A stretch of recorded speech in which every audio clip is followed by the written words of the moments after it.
there's a lot of emphasis on stress these days, but what many women who are going through the menopause transition from perimenopause to menopause to post-menopause don't typically understand is how stress impacts their symptoms. It can increase the hot flushes or hot flashes. It can increase cardiac palpitations. It can certainly change the gut microbiome, and it can also change liver health. When women are feeling a lot of stress, whether that is physical stress from doing too much exhausting exercise, or mental stress in the workplace, emotional stress at home, and they've had a lot of stress over their lifetime, then this can really impact their symptoms of menopause. And I don't think that this is getting enough narrative and enough discussion, but it's certainly something that I talk about a lot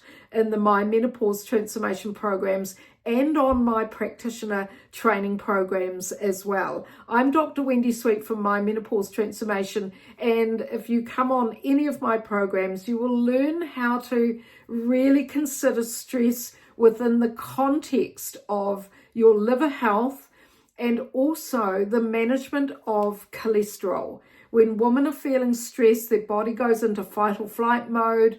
The stress hormone cortisol gets high. It may stay high throughout the day, whereas it should be low in the evening. So there's a circadian flow of your stress hormones and certainly of cortisol. It can impact your sleep if you're going to bed and you're still feeling a bit stressed. So it's really important that you take some, you have some strategies in place that help you to manage your stress. But the one that I'm always concerned about is the women who tell me that they've had their bloods checked, which is wonderful, and their LDL cholesterol, the low density lipoprotein cholesterol, is high and it's been increasing, because this of course can implicate changes to the blood vessels in postmenopause, particularly aggravating high blood pressure and particularly leading to heart disease in postmenopause. And of course,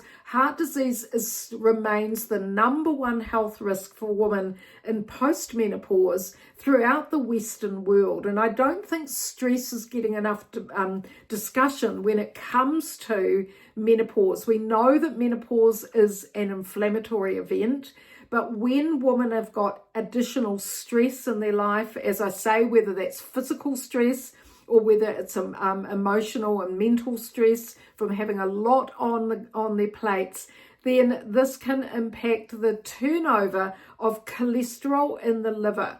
So the liver is producing more cholesterol to help to make pregnenolone, which then goes on to be used in the cortisol pathway. So women have to look after their cholesterol levels, and if it's going high, then it's really important to think about, well, how do you lower LDL cholesterol? How do you eat some foods and change some aspects of your lifestyle to actually accommodate this accumulation of stress or the presence of stress? And one of these foods is, of course, which you've heard me talk about before if you've been following me, is oats. Oats are really important, and what you can do is you can take a little jar of oats to work if you're rushing out the door in the morning, and you can add some black currants as an anti-inflammatory. You can add some low fat. We don't want too much fat, but we've got some acidophilus yogurt, which will help with your gut microbiome. And you can add a banana, particularly a slightly greenish banana, because it's high in resistant starch, which will also help your gut. Because if you're feeling stressed all the time, then this causes changes to the gut permeability. So you can end up with irritable bowel syndrome. But coming back to cholesterol and coming back to thinking about oats, oats have beta-glucans in them, and it's the beta-glucans that are compounds that help to reduce LDL cholesterol, move it through the digestive system and through the intestines, and then helps to excrete this harmful cholesterol. I'm Dr. Wendy Sweet from My Menopause Transformation. Women who join me on any of my programs know a lot about how to look after themselves as they come through their menopause transition using lifestyle evidence. The evidence that I've been looking at for over 10 years now.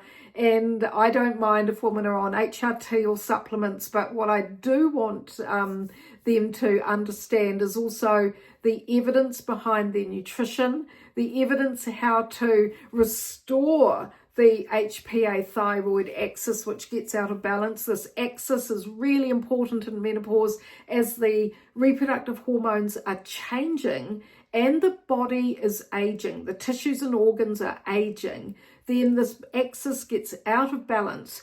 The pituitary, the hypothalamus, pituitary, thyroid, adrenal glands, and ovaries, they all work together. There's chemical messages that go around and they all talk to each other. So as we come through menopause, perimenopause and menopause, and then we go into post-menopause, this axis can get out of balance. And therefore we need to be focused on food. We need to be focused on the foods that are going to help restore balance in the HPA thyroid axis as the reproductive hormones are changing. We need to manage stress, particularly stress in the workplace. And sometimes we can't get rid of that stress. We can't change the situation. And therefore we internalize it, we take it home with us.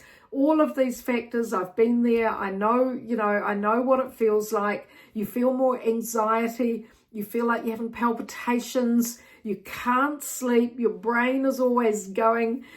So having foods and having ways to manage the stress is really important if you can't change your circumstances. And I think that that's the reality for many women as they, we're working in very, very complex environments that can be very stressful. So there are certain foods that we can add to our diet that are very simple to add. But what they do is they help you to manage your health as you come through this particularly vulnerable stage of life. So pop to the My Menopause Transformation website. I've got 12-week programs. They are all evidenced against the science, the lifestyle science for women as they come through menopause.